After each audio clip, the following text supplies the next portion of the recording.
All right. Welcome to another episode of the Freedom Real Estate Podcast.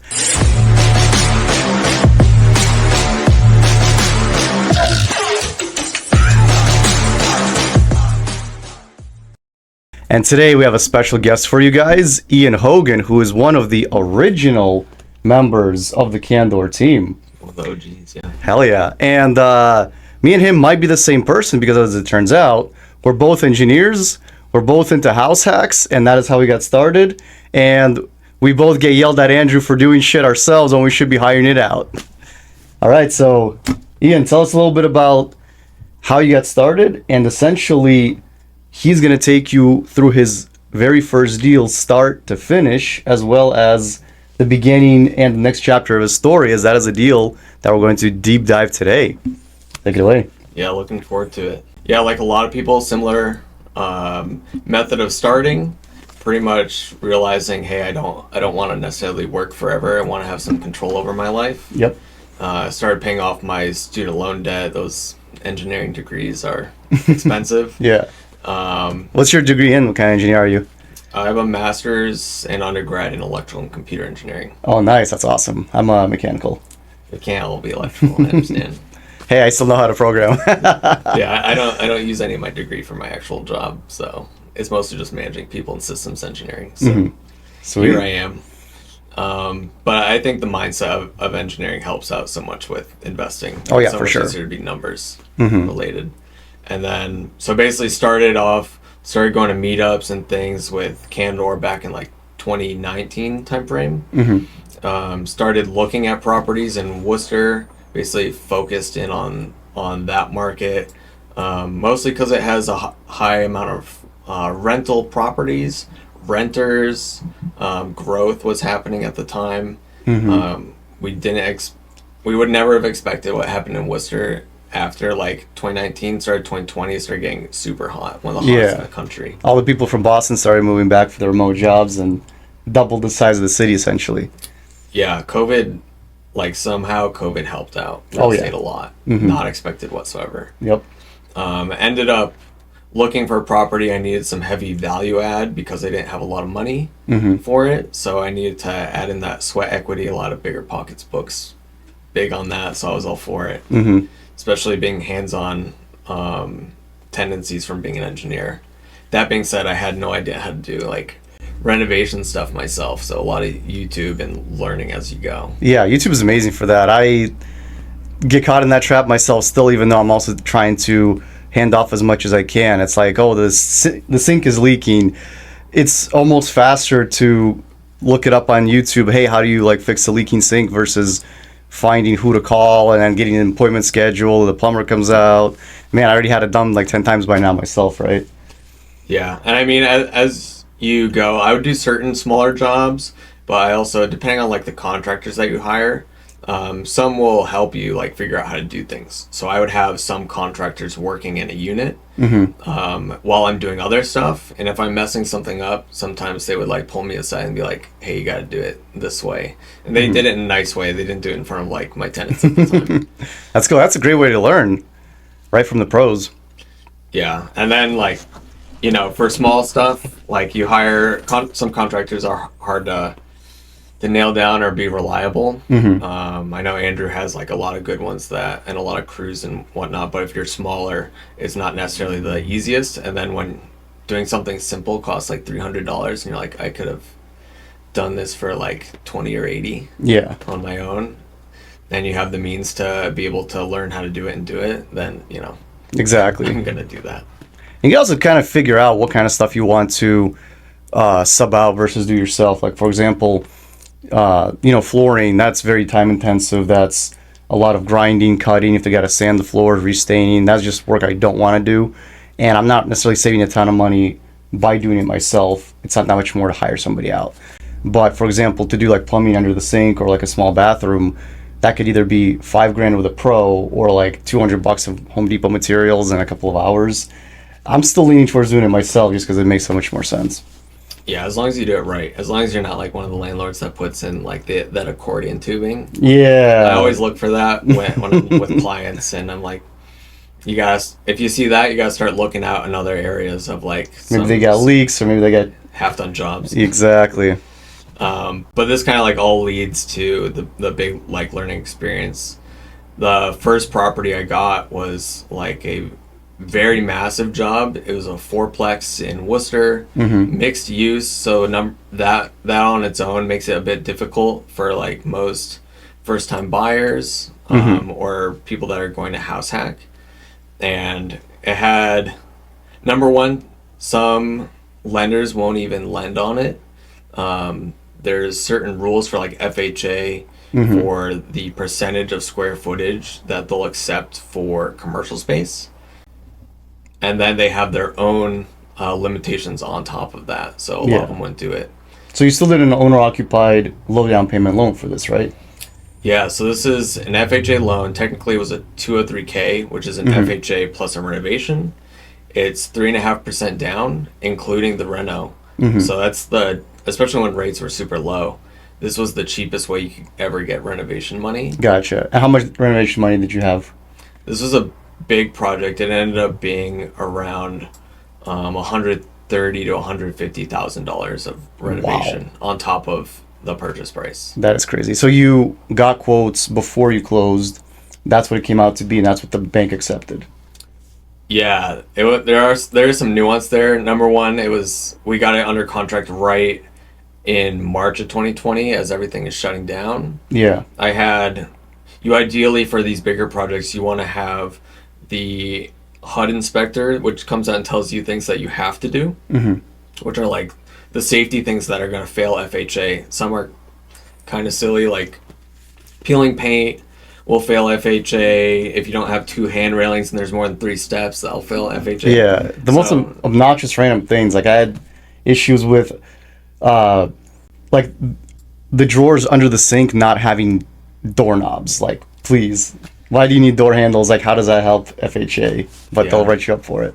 Yeah, so 203K can get you past that stuff. So I also had a contractor walking with me. For those, you have to have a general contractor do it. It can't be yourself. It can't be like a family member. Yep. Check on all those. And we basically walked through the vision of this. This property had like a really small studio on the first floor, and then a commercial space that was very large and wrapped around that wasn't being like fully utilized. And then 2 normal rentals above, like both 3-bedroom, 1-baths, very standard in Worcester. And the grand vision was making better use out of the space, minimize the commercial space. And I was able to basically plan out taking 1,000 square feet from the commercial, adding it to that like studio, that studio tiny first floor unit. And what we ended up designing was a 3-bed, 2-bath apartment, which 2 baths is great. It's a first floor level, so that's even better. So basically trying to maximize the rent that you can get to it. And also by shrinking the commercial, I found a lender that would do it, but I've had other lenders that said no at the time. Interesting. So it makes it better for resale because that commercial unit is so small now. That commercial unit went from like 1,900 square feet down to like 900. Wow. You really gutted that thing. Yeah, and it's still a very usable commercial space. Like very, very straightforward. We updated that, like standard LVP floors, drop ceiling, put in the lights, made everything like very usable and functional. Nice. Now, did you have to deal with the city at all in terms of zoning, in terms of reusing that space from commercial to residential? No, I spoke to, and something that you want to do before you close to see what you can do. I also considered making the whole thing residential, but because it's already a mixed use, they don't care if you move some of the space into residential as long as one unit stays commercial. Like it doesn't incur anything to make that thing to like a 1-bedroom or a really tight 2-bedroom. It was going to cause a zoning change. I spoke to the fire department. I would have had to put sprinklers in the whole building because of that change of use. And at that point, the rent difference of like a commercial space to like a 1-bed is not worth the 30 to 50 grand of sprinklers. Oh, wow. Decided not to do that. Got it. So what were the rents before? What were they after? What kind of renovations did you do to get them there? Yeah, so that entire 3 of the 4 units were vacant. So the rents kind of weren't there. The second floor unit was vacant.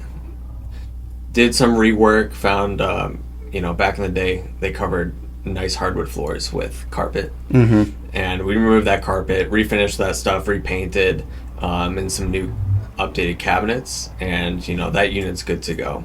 So at the time, I was probably getting like $1,100 a month. And back in 2020, it went up to like $1,400. Now that unit's at $1,900. And it could probably go a bit higher because that was a couple of years ago. Wow. So, and then third floor, those tenants have been around forever. They were at like 700, and they've been good tenants. They keep their unit very nice, which is a hard thing to ask for some points, and like they don't need help on the smallest of things. Like I've had tenants calling for changing the light bulbs and stuff like that. These tenants do not do that. So I've reasoned with them over time, and theirs isn't anywhere near market rent, but an acceptable fee. And they're still there now to this day. They're still there now. Interesting. And what are they paying? They're paying $1,300 right now. Got it. So pretty low, but they've been like trying to limit my headaches throughout. And then that first floor, that studio would now, with market rent, pay like probably $1,300-$1,400 maybe. It wasn't that like nice of a unit at the time. It was very tight, very strange. And now that it's a 3-bed, 2-bath, completely updated, that entire studio space is basically a 1-bedroom with its own private bath. And then plus 2 bedrooms, a nice open kitchen and living room area. And that's rented out for $2,300. So very cool. A lot better functionality. Nice. And even with that 900 square feet commercial, it's rented out at $1,100, and it's actually rented out to like a small church community. So in Worcester, there's a lot of those like smaller churches that will take like any kind of smaller space as they grow their congregation, and they've been great so far. Nice, very cool. And so this is a house hack for you. You lived at this property for how long? So the whole thing was I planned to live at this one. Well, the end result was the only thing that kept me going through this. I had a lot of issues with the 203K at the time. There were some things that we had to do, like both the roofs are replaced. There's a flat roof, which was not part of the 203K, that failed like months after I bought it. Oh man. Luckily, it only damaged the already like being renovated unit, so not the worst. And then we did the roof like the normal shingle roof up top. So some capital things like that, but most of the work was converting that commercial and residential. The 203K can't work on the commercial, so I did most of that work, framing and things like that, nice. Rebuilding the bathroom, and then had people do like the flooring, like you said. Gotcha. So nights and weekends. Nights, weekends, I was less busy at work at the time, so I was able to take like a week off or so and just work on it. But then like the contractor himself, very nice, still talk to him to this day. I would not necessarily use him as like for a bigger project, which I think is fair. But he had some health concerns and some bad subcontractors that extended this thing out from like 6 months to taking 4 years. That's so crazy. I had full intention of moving in. Even my stuff was moved in. It was in a pod for a while in the driveway. Then I moved it into the commercial space, and I ended up just living with my now fiance's family for a while this was kind of like in limbo. Got it. And so what kind of work did you do? Tell me some about some of the headaches, some of the learning experiences of getting your hands dirty in a household situation. Yeah, hard to know without the experience at the front. So while this property took a lot of time to get to a stable point, to where it's really realizing its all the growth and benefit, like bad communication of the subcontractors. I think my GC went through 3 different electricians. Oh my God. And because of the changes that were happening and the changes that Worcester itself was happening, they wanted all the meters put outside. There was miscommunication on that, powered down in like, I don't know, it happened to be like coldest day of like January or February or something. And the tenants didn't have power. I put them up in like a hotel for the day to accommodate that. And then ultimately the power company, National Grid, and the city came out and they were like, yeah, no, this is not what we want. This all has to be redone and you can't use these things. Oh man, that's So- after the work has already been It was completed. after the work's already completed, thousands of dollars. And the city was like really bad on communication, but the electricians apparently just went with it without full confirmation, which was a big mistake. He got another electrician that did some of the work, not all of it. And then ultimately how I got this thing through the finish line was I started doing like my own final repairs on things. Nothing crazy. It was just getting like the cabinets and the counter and everything put on, finishing up the painting. And I basically had my own electricians who I trust and use on all my properties now, back to hard finding good contractors. But these guys are very dependable. They know the inspectors of Worcester really well, so that's always a benefit. And they were able to take it across the finish line on the electrical. I had my own HVAC sub come in to finish off the heating unit, and I basically pulled my general contractor across the finish line of this project to finish it up. That's wild. Yeah. Did not expect to do that, but that was the only way to do it. You can switch GCs in a 203K, but the big thing on a 203K is it's a lot of paperwork. And to do that at that close to a final stage would probably cost a lot more money to do it. I would have had to have another GC bid, and I would have had to have the current GC do a lot of paperwork. And I didn't want to.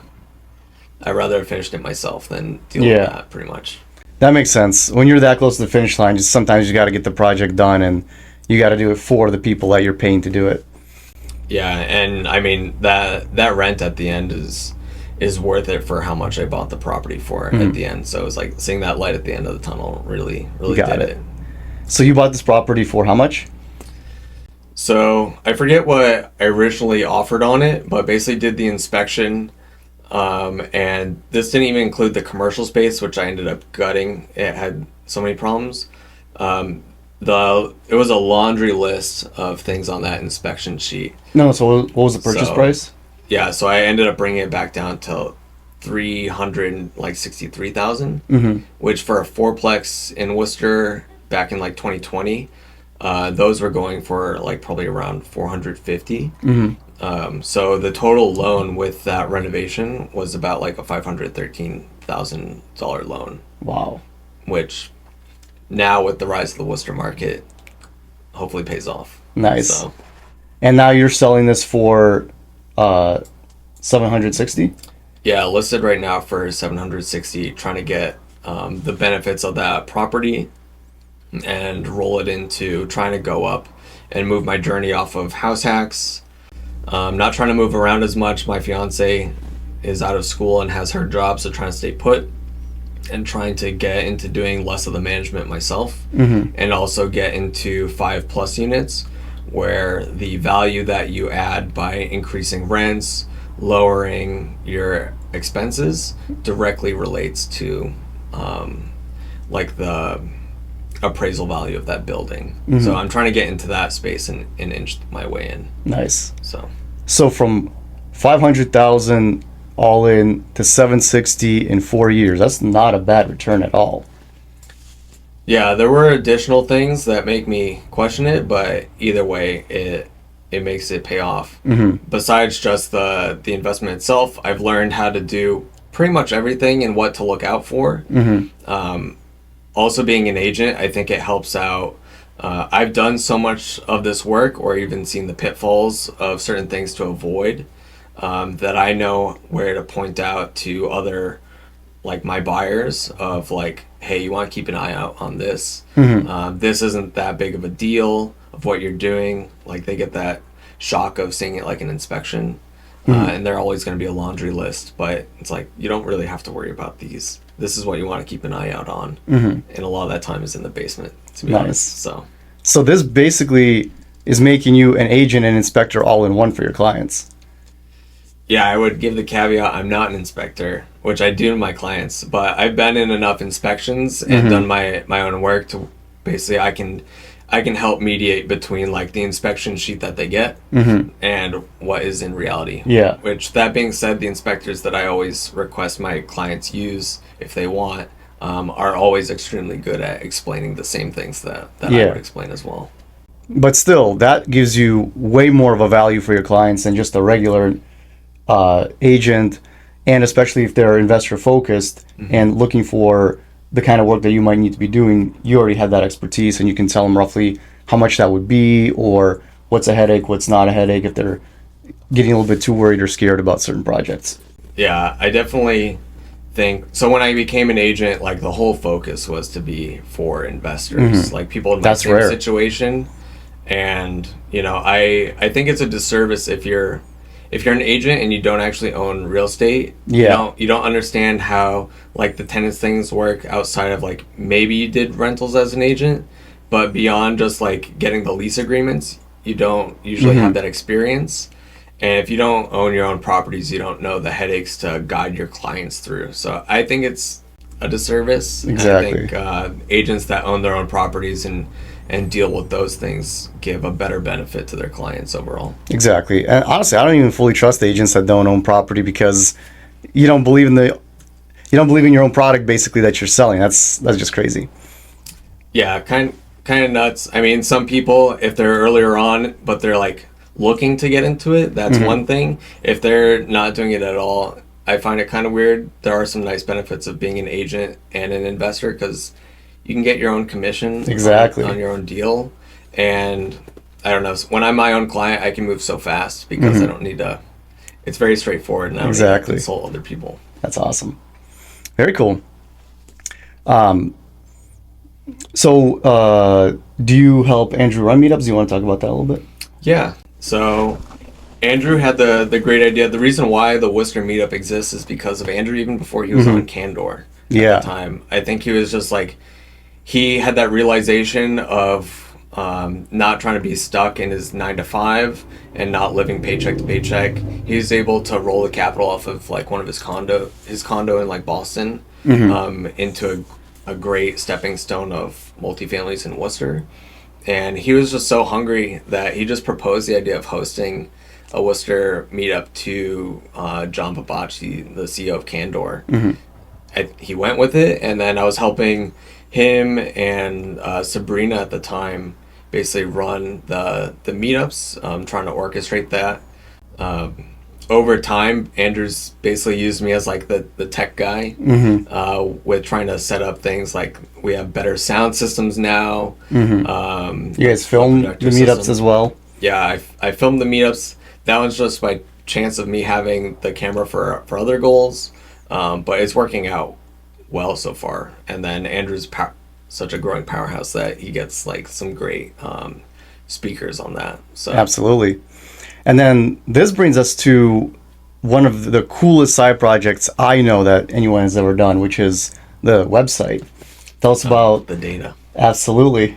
You're like our very own local data deli here in Worcester. It's fun. So it started actually before I was an agent. When I was getting, like you get the email list from your agent at the time, and you see all these properties. And I basically was like, I don't want to have to look through all of these. I want to just be focused in on certain ones. So I basically... Like your buy box, basically? Yeah. I mean, you already have your buy box that you give to your agent. But even off of that, you can get a lot of different, like, ranging things. So basically what I did is I created an application that scraped that email that I would receive. Actually, it would log into it for me online. And it would take that, it would run it off of some like HUD fair market rent data and some other information that I would give, and it would give a score. And based off that score is whether I would look at the property or not. Clever. That's where it started. I taught myself that. I do have a background with some coding, but I had to change for that. And to be honest, I don't do a lot of deep hands-on technical stuff at work. So this was also an outlet for that. So it was like a win-win. And so how did you develop the site? How did you basically grow it to become almost a stable piece of the Candor team? Yeah, so John, in the first days of the meetups that we do, he would show the MLS's like market reports, and I didn't really like how those showed. The graphs weren't that good, but he would mostly show a table, and it would just show plus or minus like changes. And I was like, this isn't a great way of visualizing like growth. You don't actually know if you don't have a background of like what happened before. So I hated that, and I ended up becoming an agent. I could see all the data that was there, and I basically just take the data and then I reformat it into charts that I like. Things that I think are important indicators to investors, like not just the number of listings and sales, but also like how much people are paying over asking, as well as how fast the properties are leaving the market. Things like that are some of the charts that I post monthly. And then if you want to do that any sort of scale, like to do that by hand, I did try it out. It was like a couple hours just for one town. And not all towns in Massachusetts are good for multifamily, but there's 365 towns in Mass. And if you were to try to do that, it'd be unruly. So I can do all of that in the span of like an hour, and it's all automated. Nice. And so your website can give you that market data for things going above asking, number of listings for any county in Massachusetts now. Any county and any town. Very cool. Yeah, so Candor basically uses it for their newsletter. I present it at the Worcester Meetup, and then I also would do like some other, either other investor friends or for like other podcasts or things. I'll create like special run-ups of data. The data that I have with those charts isn't all of it. It's a massive Excel sheet, so much so that Google Sheets is not a fan of it. It's about to crash every time. Wow. But you can pull up some very interesting insights Very cool. that other people do not have. Nice. So it's been a blast. I have ideas for the future of it, being able to show the other data points that I don't necessarily show now. And then the idea has always been around of like a subscription model of like that higher end data that is hard to figure out on your own. What do you want to do in the future? Tell us about your vision. Yeah, so there's a lot of noise out there. There's a lot of numbers, a lot of noise. People don't know like what's important.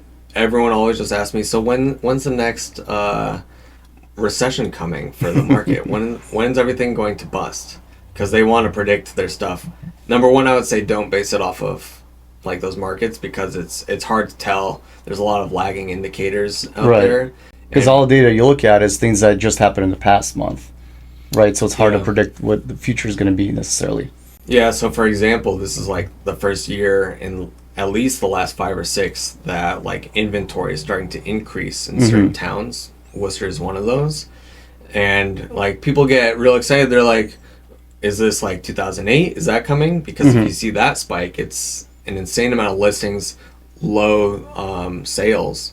And I'm like, it's very interesting, but you gotta hold back a little bit. The sales are like a few months behind this. We have to see how the sales work towards this. Exactly. So people should have an understanding of the market, but they should base their numbers and continue to buy. Like if there's a good deal, at today's numbers, like you should run with it. If you're worried about like a future downturn that's like imminent, then maybe pad your numbers a little bit more, be a little bit more conservative, and don't get leveraged to the point you're going to put yourself in danger and lose properties and things like that.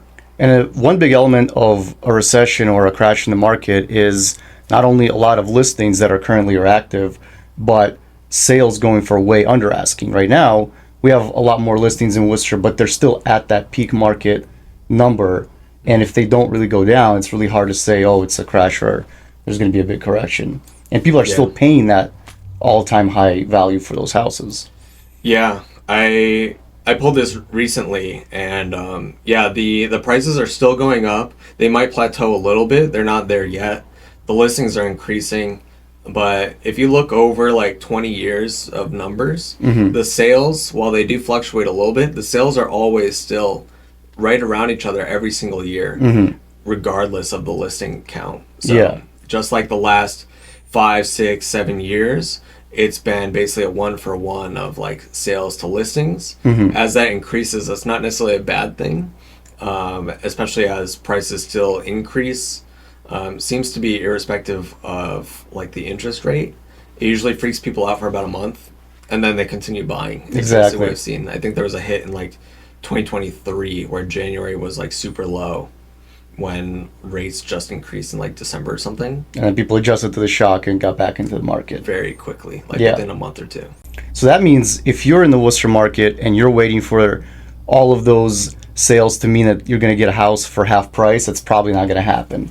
And if you're going to wait for that, you might miss out on a good deal.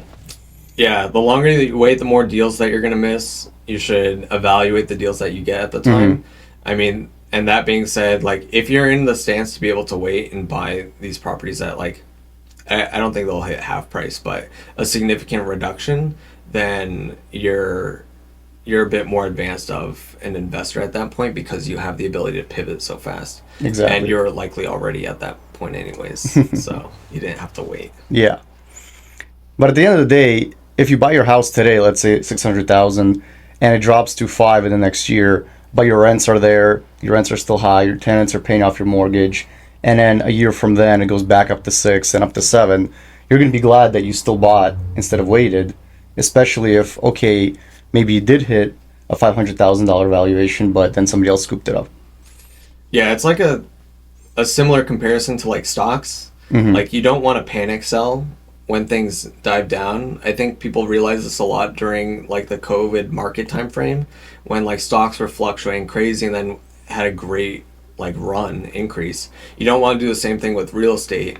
As long as you're not super leveraged or doing some like crazy risky things, you're gonna keep your house. Rents don't drop like property values can drop.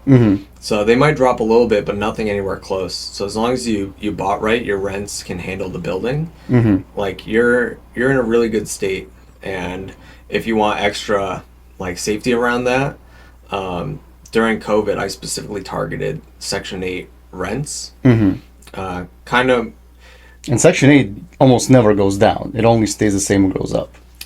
Yeah, it matches, for the most part, it matches the HUD's fair market rent. I think it can go down. I'd have to look at that. But I've never seen that. I don't think it goes down much, if anything. And the things that, in a downturn, that you want to be careful about is, like, if your tenants don't have a strong job, part of, like, tenant screening and everything. But Section 8 will pay, to some degree, a majority of their rent. So it's a little bit of safety net, and why I targeted it during COVID. That makes sense. Another thing during a downturn market, I've only been investing for a handful of years, so I haven't seen every single part of the cycle. But if there's a downturn and a lot of houses, even let's say, go on sale, it doesn't necessarily mean that a lot of people qualify for mortgages. Usually lending tightens, and it still means that either the same amount of people are looking for rentals, or even more people are looking for rentals because if they're losing their house, they by default become a renter. And so the rent market will stay strong, usually in most economies, even if house prices themselves go up and down. Yeah, so if you're like getting really into looking at what markets you want to invest in, you usually also want to like look into job diversity, because if like one major section of like the job market goes away, you don't want your renters to have to leave that city, because while those renters go up, they might have to go elsewhere.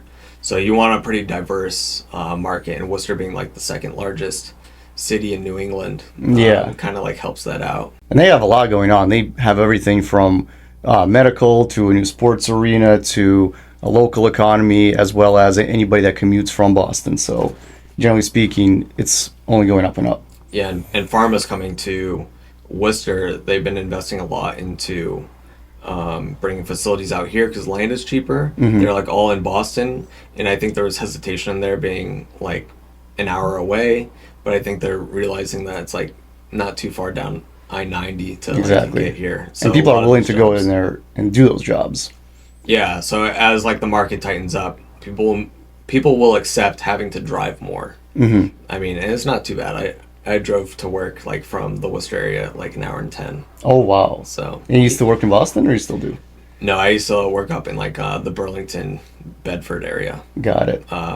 Also like an hour and 10. And now that I moved to Boston, my commute's a little bit less. Yeah, so that's a lot better. going. So I myself, I'm actually also looking at Househack. I put in an offer yesterday, and it's a 4-unit with 1 unit being a commercial space. It's a hair salon, and the other 3 residential. And I'm looking to potentially convert that into full residential and get that, basically collect full residential rents. Yeah. So tell me a little bit about the process of what it takes or would have taken you if you were to get that. I understand you need a variance, or you need to basically get permission from the town to make that conversion. Yeah, you really want to do a lot of this due diligence like upfront before buying it to know what you can do. What I'd recommend and do recommend to most people is like talk to the fire department. They'll tell you like the change of variance, what that will incur on you. In Worcester, it's likely you have to sprinkler the building, so understanding that cost, as well as in some areas, if there's all residential units around you, they're probably more likely to like be fine with you doing that. And in some cases, they want additional parking, which, you know, we can't just make parking grow on trees. So that can be a difficult one. I don't actually know how much like this city is like targeted towards that, but some care a lot, and it probably depends on area and the street parking situation. Yeah, and there's ways around it. Like for example, if a neighbor is got a big parking lot or a big driveway, you can usually rent spaces to say that they're included with your unit, and that is one way to get around that. Yeah, or if there's like other commercial spaces near you that have larger lots, creating deals like that and being creative is really beneficial. There's usually like, you don't want to be the investor that hits like the first no and it's like, oh, I can't do this. The whole thing around being an investor and like an investor focused agent is being able to think creatively to get like the deal done and like in the best way. Exactly. Cool. So tell me a little bit about what your goals are for the future. Are you looking to shift fully into real estate from 9 to 5, or do you want to keep your W-2 for as long as you can? What are your plans? Yeah, so current plans are stabilizing what I have. I have a couple of renovations going. I am looking to pivot my future real estate into like the 5 units and up, so that I can get into a different lending game, as well as like the additions that you add, like increasing rents and things like that, directly correlate to increased like growth, and then from there, you know, playing Monopoly and 1031 exchanging up from there. So that's kind of like the goal. I'm trying to pull myself out of the management side of it. So I have other duplexes that I'm still doing the management. Some are more intensive than others. And then you'll be looking to sell all of those in the near future? Not necessarily. It depends on like the numbers and the value on those, if it's worth it. If one is just stagnating, maybe it's worth to cut the losses on that. But I have another duplex that is like very stable on its rents versus the cost that I bought it at, and like the tenant base, like I barely have to go out there. So that one is not a big time suck, so I might as well keep it unless I can do something with the equity, which right now there's probably not too much equity in that building. So it's better just keeping it. So that's kind of like the goal. I'm not necessarily looking to leave my 9 to 5. I do like the mission that I support, even though it might not have the technical like hands-on piece that I like, but I get that at home, basically figuring out what I would live with. But I do want the flexibility of like, hey, if I no longer like it here, I don't want to be like trapped in this job or like worried about my future. I basically want to use real estate to create flexibility for myself to be able to make those choices. Got it. So do you have a financial freedom number that you're trying to hit, or how many buildings you like to own before that happens? I go back and forth on this idea. I don't really have a number on it. I think it's more of like the lifestyle that I want to hit and then back it up from there. So I played around with a number. I think I've had ideas of like 10,000 a month from like passive income, but I think as people grow, that number just changes based off their lifestyle. I try not to have a crazy amount of lifestyle creep. So I'm sure it will change some more Got in the it. meantime.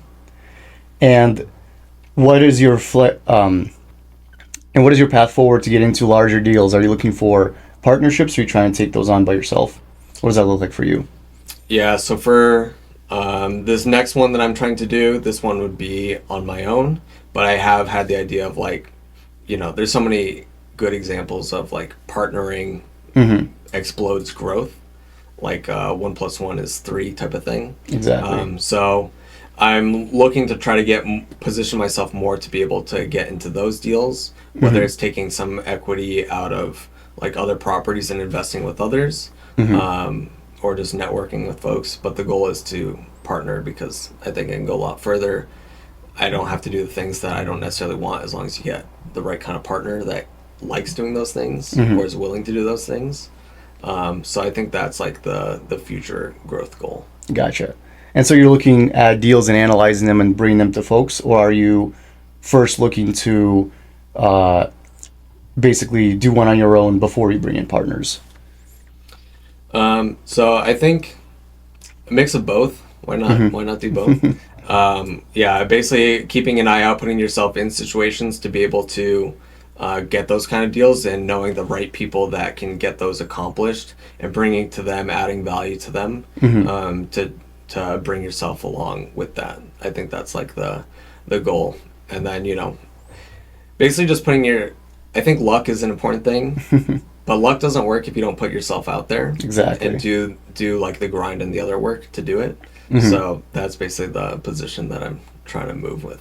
Got it. Tell us a little bit about what inspires you. Is there any specific books that you read that really changed you? Any podcasts that you listen to, and where you get your basically information from? Yeah, at the start, like engineering background, I did not like reading at all. I probably didn't do any like reading for fun until like I started getting into real estate investing. I read so many of the Bigger Pockets books. Nice. Those are the best. They are quite good. Once you start reading more of them, there is a lot of overlap with them. But I'd say one of the better ones for starting out is probably like the House Hacking Strategy by like Craig Kurlop. That's a great one because it gives you house hacking has to be the best way to start. Understand if you start investing later in your life, that might not be as easy of an option, but it's the best way to start for most of us. And then for growth, the 80-20 principle is probably one of the better ones. Basically the concept that like 80% of your revenue or growth happens with 20% of your deals, clients, that type of thing. And for you to focus more on those, not focus on the other 80, well, that might be like scary or concerning. The only way for you to like 10x or so is to focus on those top producing ones. Exactly. And that might mean having to sell off some that are more of a headache factor, even though they look good on paper because it's such a large deal or a large number, right? Yeah, that's pretty much it. Even though like now this like Worcester fourplex cash flows very nicely, I have to step up my game and move to the next thing, and that means like selling this one and trying to move on. I ran the numbers for like pulling the equity out of it, and ultimately I chose that I wasn't going to do that. I was just going to 1031 exchange it, and try to get more units under one roof as opposed to like being spread out. Got it. And what was the decision for that specific property? Were you looking at internal rate of return, just headache factor, or maximizing cash flow? Mostly maximizing cash flow and shrinking expenses. So that was kind of like the big one. With that goal of appreciation is always great, but usually treat it as like the icing on top of the cake. And I don't necessarily target it, especially back to the fact of like not having a lot of money to build it. I think cash flow is always needed, and appreciation, at least in Massachusetts, appreciation will come. Yeah, that's not true for all ones, so you have to be careful with that, like all markets. But getting that cash flow puts you in such a nice state of being able to have flexibility of like buying other deals or doing riskier things. that cash flows the current goal. Got it. And so once you sell this property and you free up all that cash, you're immediately going into looking for your first 5+ unit deal. Yeah. Nice. Yeah, so that's the goal. I currently have one with an offer accepted, so I'm kind of under the gun of Getting that 1031 exchange. Yeah, getting that 1031 exchange. So very nice. That's my first go at it. Luckily, I'm surrounded by people that have done it before, and even like a week ago, Andrew gave me some advice of something I didn't know. So yeah, always learning is the goal as well. Always going to Andrew for advice. That's the goal. Yeah, he'll give it to you. He's pretty good. Yep. No matter how blunt, he'll give it to you. Yeah. And so with every single house that you purchased, that was a house hack, and you moved in, did some live-in renovations, and moved on to the next. That is a lot of moving in the last 4 years. Yeah, I had the benefit that my fiance was in medical school, so she didn't have to move around with me. And I was basically like, after I bought that fourplex, with it taking so long, I didn't know if I could move into another place. I did find out, along with the network idea, I did talk to some lenders and some other agents. There's a 5% down conventional that doesn't care about FHA, because you can only have one FHA out at a time. Exactly. So the 5% down conventional is that next good step for a house hacker. And I basically bought a duplex in Leicester, which is right next to Worcester. That was a perfect setup for it. A 3-bed, 1-bath that was rented, and then a vacant, very small 1-bed, 1-bath. And I basically moved in there and did a live-in flip, reconfigured the kitchen to be more functional, redid the bathroom, and then there were some weird oddities. There was no door to the bedroom, so I framed out a door and did other renovations while I was there. Yeah, that was a fun one. That was the first one that was like a live-in flip, and then did that again with another duplex in Worcester. Basically renovated a 3-bed, 2-bath, and then did a little like roommate situation until I moved recently for my fiance's job. very cool. Yeah, that's one thing that can really accelerate your growth is if you are young and single and don't mind moving a lot, or if you have a fiance that can basically have the patience for doing that with you, you can go from property to property, especially live in flips, very quickly and build up a portfolio. Yeah, and as you go through it, you realize like the things that make it a little bit easier to do it. Like live-in flips are easy from the standpoint of, okay, I'm done, I'm at home already, I can work on this, as opposed to like with that fourplex, I wasn't living there because I couldn't.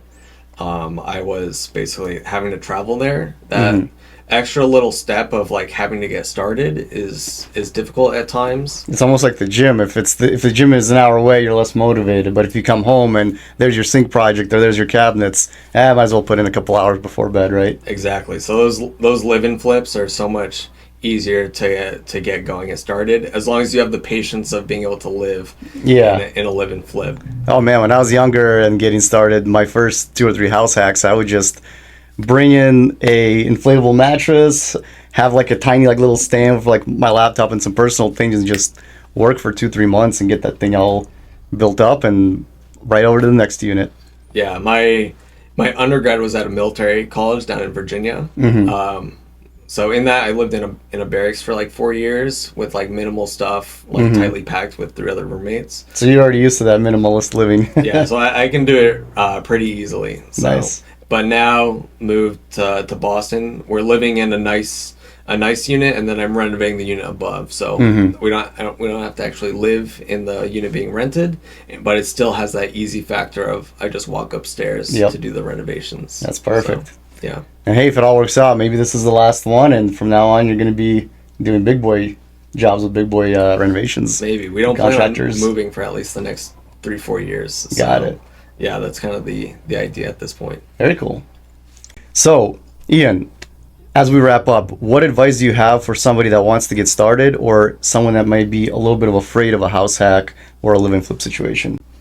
Yeah, I'd say the easiest thing of getting beyond that like ledge of the unknown is going to meetups, That's the easiest thing. You're going to be seeing people that are slightly ahead of you and at the same state as you and really ahead of you. And while those really ahead of you might be intimidating, just like being able to work with those people that are around you that are doing the same thing, have the same worries, and talking through that, and then talking through like building your network of like agents, lenders, understanding what you have to actually do as opposed to like what you think you have to do to get started, is like the really easy next step of like figuring out and calming the nerves of what you're going to do. Because there's a lot of people that want to help you out.